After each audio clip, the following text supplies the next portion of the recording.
2020 के पेपर को कंटिन्यू करते हैं और आगे कुछ क्वेश्चंस देखते हैं। जैसे 6 क्वेश्चन है। अब इसमें क्या है एग्जैक्टली आपको पता होना चाहिए कि इसका आंसर क्या है। जैसे इसका आंसर FRBM है, तो अगर रटा हुआ होगा तो हो जाएगा कि बजट में इसके अलावा और क्या प्रेजेंट कर रहा है, ऐसा ही कुछ क्वेश्चन है ये। The opposite document is presented because of the mandate. अच्छा, मतलब मैक्रो इकोनॉमिक फ्रेमवर्क जो स्टेटमेंट है वो प्रेजेंट किया जाता है, तो वो किसके अंडर आता है? तो FRBM के अंडर बोला था कि ये स्टेटमेंट भी प्रेजेंट करनी है। ठीक है, तो इसको कोई तुक्का मारने का कोई तरीका है नहीं। वैसे हम इन वीडियोस में ना ये देखने का ट्राई कर रहे हैं कौन से क्वेश्चन कॉन्सेप्चुअली हो सकते हैं, कौन से क्वेश्चन थोड़ा सा दिमाग लगा के हो सकता है। जो एकदम रैंडम तुक्के हैं वो हम कहीं नहीं मारेंगे। ठीक है, ज़रूरत पड़ती है तो एंड में देखेंगे। अब जैसे 7वां क्वेश्चन हो गया, पॉज करके क्वेश्चन देखते रहना।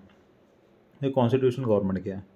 अब इसके लिए आपको कोई भी मोटी मोटी कॉन्स्टिट्यूशन की किताबें वो सब चाटी हुई नहीं होनी चाहिए। नॉर्मली अगर किसी ने NCERT भी पढ़ी हो, अब जनरली ट्रेंड ऐसा हो गया है कि पॉलिटी के जो क्वेश्चन हैं वो मोटे मोटे मतलब कॉन्सेप्चुअल क्वेश्चन उठाए जा रहे हैं। तो जैसे 7वां क्वेश्चन है कि कॉन्स्टिट्यूशनल गवर्नमेंट क्या होती है। तो कॉन्स्टिट्यूशनल गवर्नमेंट होती है जो लिमिटेड गवर्नमेंट होती है, क्योंकि सरकार को कॉन्स्टिट्यूशन लिमिट करता है।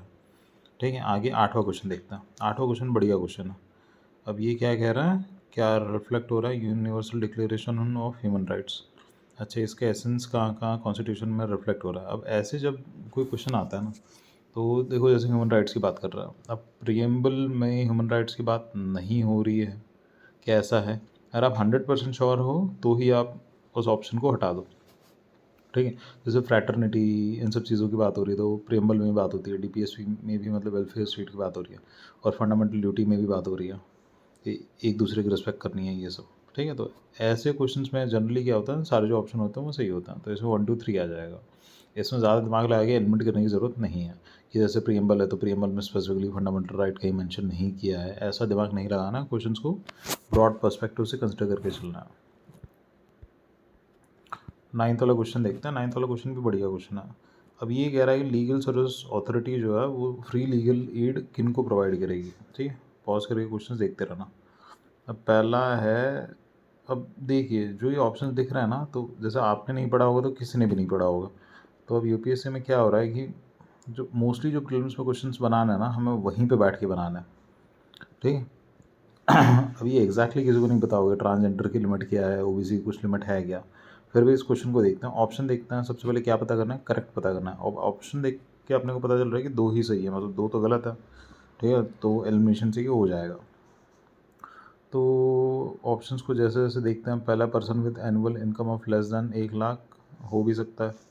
ठीक है, जनरली प्रो पुअर पॉलिसीज़ होती है, और 1 लाख की लिमिट काफ़ी जगह होती है, जैसे स्कॉलरशिप वगैरह भी देनी होती है बच्चों को, तो वहाँ पे भी 1 लाख की लिमिट होती है। ठीक है, तो पहले वाले को हम मतलब सीधे सीधे नकार नहीं सकते, तो ये हो सकता है। आगे transgender with an annual income of less than 2 lakh, चलो हो सकता है ट्रांसजेंडर से, तो ठीक है। आगे देखते हैं, members of other backward classes with an annual income of less than 3 lakh, हो सकता है नहीं हो सकता पता नहीं। ठीक, चौथा देखते हैं, ऑल सीनियर सिटीजन्स। अब सारे ही सीनियर सिटीजन्स को तो नहीं देगा। अब कोई क्लास 1 ग्रुप है, रिटायर्ड है, कोई सीनियर सिटीजन जिसकी बढ़िया पेंशन आ रही है, आर्मी से रिटायर्ड है, ठीक है, तो वो तो नहीं आएगा। तो 4 तो डेफिनेटली नहीं आएगा। तो B और D तो नहीं आएगा, और A और C बच गया। और A और C में क्या है, पहले में 1 2 है और फिर दूसरे में 2 3 है।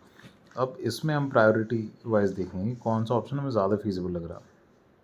जैसे ऑप्शन हम देख रहे हैं तो देख पा रहे हैं कि पहले ऑप्शन की आने की प्रोबेबिलिटी ज़्यादा है as compare to third option, कि OBC या 3 लाख की इनकम है। ठीक है, जैसा मैंने पहले ही आपको समझाया कि 1 लाख का जनरली इनकम का कैप होता है बहुत सारी जगह पे ये सर्विसेज देने के लिए। ठीक है, तो ऐसा लग रहा है कि एक ज़्यादा सही है एज़ कम्पेयर टू 3, तो इसलिए इसका आंसर हो जाएगा A 1 2। ठीक है, 10वें पे जाते हैं। तो 10वां भी वैसा प्रश्न है कि आपको आना चाहिए, अगर आता है तो हो जाएगा, नहीं आता है तो दिक्कत है, एलिमिनेट करने में दिक्कत है। ठीक है, फिर वो एकदम एक्सट्रीम जो तुक्के वाला, जैसे मनीष सर ने मुझे समझा रखा है, फिर वो अप्लाई कर सकता है। आगे देखते हैं प्रश्नों को। पार्लियामेंट्री सिस्टम, अब देखिए ये पॉलिटिकल क्वेश्चन है, ये कॉन्सेप्चुअल क्वेश्चन है। पार्लियामेंट्री सिस्टम ऑफ गवर्नमेंट क्या होता है। ठीक, पहला, all political parties in the parliament are represented in the government, नहीं ऐसा क्वेश्चन है। The government is responsible to the parliament and can be removed by it. Government responsible to the parliament तो होती है। ठीक है, आगे देखते हैं, the government is elected by the people and can be removed by them. ये parliamentary system government का मतलब नहीं है। आगे देखते हैं, the government is chosen by parliament but can not be removed by it before the completion, ऐसा कुछ नहीं है, भारत में ऐसा कुछ नहीं होता। तो इनमें पढ़ने के बाद सबसे प्रॉबेबल ऑप्शन अपने को क्या लग रहा है, बी लग रहा है। तो देखो बात ये भी है कि आंसर अगर पढ़ते पढ़ते भी पता चल जाए तो भी बाकी ऑप्शंस देखने हैं, ठीक है, क्योंकि अगर दो ऑप्शन सिमिलर होता है तो उसमें जो बेस्ट ऑप्शन होता है वो हमें चूज़ करना होता है। अब देखिए 12वां क्वेश्चन देखते हैं, ये भी पॉलिटी का क्वेश्चन है और ये भी कॉन्सेप्चुअल है। Which part of the constitution of India declares idols of welfare state. अब प्रीएम्बल भी दे रखा है, 7 शेड्यूल भी दे रखा है, डीपीएसपी भी दे रखा है, फंडामेंटल राइट्स भी दे रखा है। अब इसमें प्रायोरिटी वाइज अगर हम देखते हैं तो वेलफेयर स्टेट का कॉन्सेप्ट एज सच डीपीएसपी में आ रहा है। अगर ऐसा पूछा होता है कि एसेंस कहाँ रिफ्लेक्ट हो रहा है और मल्टीपल ऑप्शंस अगर दिए होते तब दिक्कत हो जाती। मल्टीपल मतलब मल्टीपल राइट ऑप्शंस में, यहाँ तो सीधे सीधे पता चल रहा है अपने को। ठीक है, आगे देखते हैं 13वां क्वेश्चन क्या है। The constitution of India defines it's basic structure in terms of federalism, secularism, fundamental rights, democracy. ठीक है, अब देखो एक चीज़ याद रखना है, कॉन्स्टिट्यूशन में बहुत कम चीज़ें डिफाइन करता है स्पेसिफिकली। तो जैसे बेसिक स्ट्रक्चर हो गया, ये कहीं पे भी डिफाइन नहीं है। माइनॉरिटी क्या होती है वो भी कहीं डिफाइन नहीं है। ठीक है, तो कॉन्स्टिट्यूशन जनरली डिफाइन नहीं करता। कहीं पे भी लिखा हो कॉन्स्टिट्यूशन डिफाइन कर रहा है तो वहाँ पे अपने कान खड़े कर लेना, वो स्टेटमेंट मोस्टली गलत हो सकती है। ठीक है, तो पहली तो इसमें सीधे सीधे गलत होगी। और क्या पूछा आपने को, करेक्ट पूछा। ठीक है, तो या तो बी होगा या तो डी होगा। अब देखते हैं, सेकंड पढ़ते हैं। The constitution of India provides for judicial review to safeguard the citizen liberties and to preserve the ideals of on which the constitution based. सही बात है, सेकंड स्टेटमेंट सीधे सीधे सही है, तो बी इसमें सही हो जाएगा। आगे देखते हैं, 14वां देखते हैं, one common agreement between Gandhism Marxism. ये बहुत मुश्किल प्रश्न है, एग्ज़ाम में सॉल्व करना दिक्कत है। ठीक है, क्योंकि आपको एक्चुअल में ही आइडिया नहीं क्या है। यूपीएससी ने इसका answer the final goal of a stateless society दे रखा है कि गांधी और मार्क्स दोनों एक स्टेटलेस सोसाइटी चाहते थे। अब आपको कितना याद है, गांधीज़म के केस में आपको याद है गांधी क्या चाहते थे कि जो विलेजेस है, रूरल एरियाज है, they should be self dependent in nature. ठीक है, सेल्फ डिपेंडेंट या फिर इंडिपेंडेंट या फिर autonomous in nature. Marks stateless society की बात करता था, ये आपको पता है। ठीक है, बट दोनों क्लास स्ट्रगल की भी बात कर रहे हैं एक तरीके से। और इकोनॉमिक डिटर्मिनिज्म, ये तो फंडा ही मतलब चमकेगा ही नहीं एक्चुअल में क्या है। प्राइवेट प्रॉपर्टी का अबॉलिश करने की बात तो एज सच दोनों में से कोई कर नहीं रहा था। तो ये मुश्किल प्रश्न है, एग्जाम में सॉल्व करना, तुक्के मार सकता है, एंड में कर सकता हूँ। आगे देखता है, in the context of India which of the following is a characteristic appropriate for bureaucracy.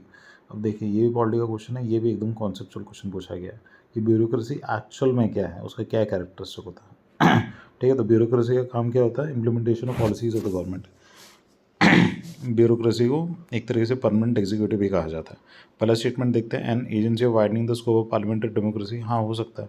An agency for strengthening the structure of federalism, ये भी हो सकता है। An agency for facilitating political stability and economic growth, हाँ करता है bureaucracy. An agency for implementation of public policy. अब यहाँ पे क्या है, चारों में से मोस्ट अप्रोप्रिएट स्टेटमेंट जो है ना वो हमें मार्क करना होगा, तो ये होगा डी अपना। ठीक है, ये सब जो प्रश्न हम देख रहे हैं इनके आंसर्स हमें कहाँ मिलेंगे, ये हमें इंडियन जो एनसीईआरटी की किताब है वहाँ से मिल जाएगा। फिर इंडियन कॉन्स्टिट्यूशन एट वर्क जो है शायद 11वीं की एनसीईआरटी है, तो उसमें भी ये सारे फंडे ना ढंग से दे रखे हैं। अब ये एक्सप्लिसिटली आपको कहीं भी लक्ष्मीकांत जैसी किताबें में मिलेगा नहीं। अब आगे देखते हैं, प्रीम्बल क्या है। प्रीम्बल के ऊपर प्रश्न है, the preamble to the constitution of India is a part of the constitution but has no legal effect. Part तो है कॉन्स्टिट्यूशन का, लीगल इफेक्ट चलो आगे पढ़ता है। Not a part of the constitution and has no legal effect either. Part of the constitution तो है, तो बी तो कट गया। A part of the constitution and has the same legal effect as any other part, ऐसा नहीं है। आगे, a part of the constitution but has no legal effect independently of other parts. ये वाला जो ऑप्शन है ये सही है इसमें। ये कन्फ्यूजन किस में हो सकता था, डी में हो सकता था, बी और डी में हो सकता था और ए में हो सकता था। ठीक है, तो इसमें मोस्ट अप्रोप्रिएट जो होगा ये डी होगा। आगे कौन से क्वेश्चन आ रहे हैं फिर, गोल्डन ट्रेंच वगैरह वाले, तो चलो यहीं तक करते हैं, आगे क्वेश्चंस बाद में देखता हूँ।